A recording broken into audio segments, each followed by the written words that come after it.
20 minutes of nonstop news begins with breaking news here. Pennsylvania's budget battle comes to an end within just the last 30 minutes. Governor Josh Shapiro signed the state's new spending plan, and this comes as House members return to Washington to vote this evening on a bill to reopen the government. Thank you for joining us this afternoon. I'm Jacqueline London. And I'm Fred Shropshire. The stalemates in Harrisburg and Washington, D.C. have been impacting people for several months. The federal shutdown has been going on for 43 days. It is the longest in U.S. history. And while Pennsylvania has been without a budget for 135 days, that's more than 4 months. Today's agreement in Pennsylvania means billions of dollars for public schools and social services could soon start following after months of delay.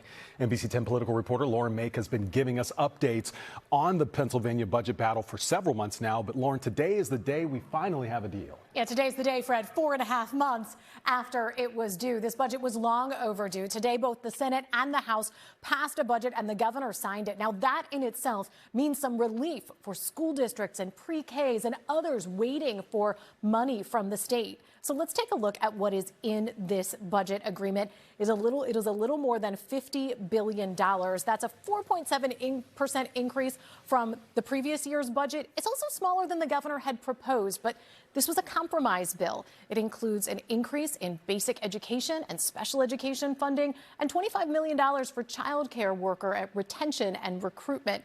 The budget also has things that will affect people's personal budgets, including what the governor called today a working Pennsylvanians tax credit. This is new. And just in the past hour, we heard from the governor about that. And earlier today, we heard from the Republican Senate President Pro Tem about the deal lawmakers came to.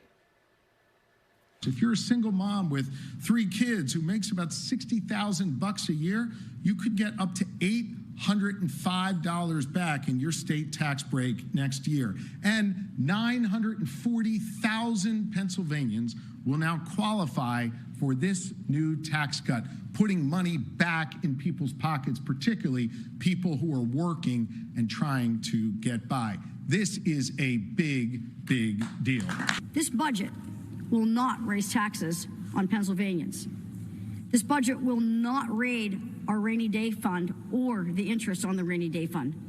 This budget will put money back in the pockets of working Pennsylvanians. This budget will help bring certainty to electric rates by taking us out of the Regional Green Gas House initiative.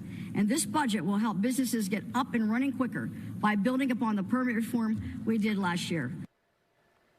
And you heard her mention the Regional Greenhouse Gas Initiative. That is a multi-state initiative to cap CO2 emissions. Republicans have long been opposed to it. Environmental groups have been in favor of it. And the governor has pitched a plan called Lightning. He says that is what's coming next on environmental issues. So that's something to look out for. This budget is over, but still more to come. And we know money for SEPTA and transit. That was a huge part of this budget debate in the beginning. People were so hopeful about that.